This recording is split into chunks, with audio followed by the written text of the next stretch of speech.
అదే RTV app వార్తల్ని క్షణాల్లో చదివే అవకాశం ఉంటుంది. ఒక న్యూస్ పేపర్, ఒక టెలివిజన్ ఛానల్ మీ చేతుల్లో ఎప్పుడూ ఉంటాయి.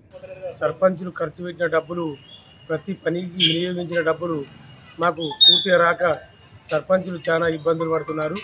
మా పదవి కాలం ముగిసి 6 నెలలు జరుగుతుంది.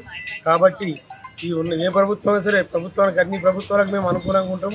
బీఆర్ఎస్ ప్లస్ కాంగ్రెస్ బీజేపీ అని ఏం చేయకుండా అందరు సర్పంచులకు ఖర్చు పెట్టే డబ్బులు ఇవ్వాలని ప్రభుత్వాన్ని కోరుతున్నాం. 2019, 2024 సర్పంచులం. మా యొక్క గత చేసిన పనుల బిల్లులు చాలా వరకు ఆగిపోయిన పెండింగ్లో ఉన్నాయి.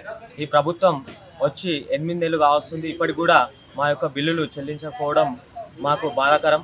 ఇప్పుడు ఖచ్చితంగా ఎన్నికల కోడ్ వస్తుంది కనుక ఆ ఎన్నికల కోడ్ వచ్చే ముందే మా యొక్క బిల్లులు వెంటనే విడుదల చేయాలని ప్రభుత్వాన్ని కోరుతున్నాం. దీనికి మేము మొత్తం సర్పంచులం తెలంగాణ వ్యాప్తంగా 12,769 మంది సర్పంచులు ఉన్నాం.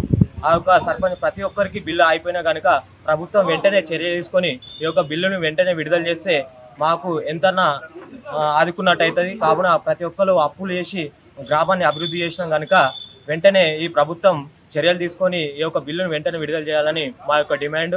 ఈరోజు అసెంబ్లీ ముట్టడి ఉండే, ముందస్తు అరెస్టు చేయడం జరిగింది మండలంలో మమ్మల్ని. అందుకే ప్రభుత్వం దీనిపైన చర్య తీసుకొని వెంటనే బిల్లును విడుదల చేయాలని మా యొక్క డిమాండ్ చేస్తున్నాం. మేము మరిన్ని వీడియోస్ కోసం ఛానల్ ని సబ్స్క్రైబ్ చేయండి. లేటెస్ట్ అప్డేట్స్ కోసం వాట్సాప్ ఛానల్ ని ఫాలో చేయండి. అండ్ లింక్ డిస్క్రిప్షన్ లో ఉంది.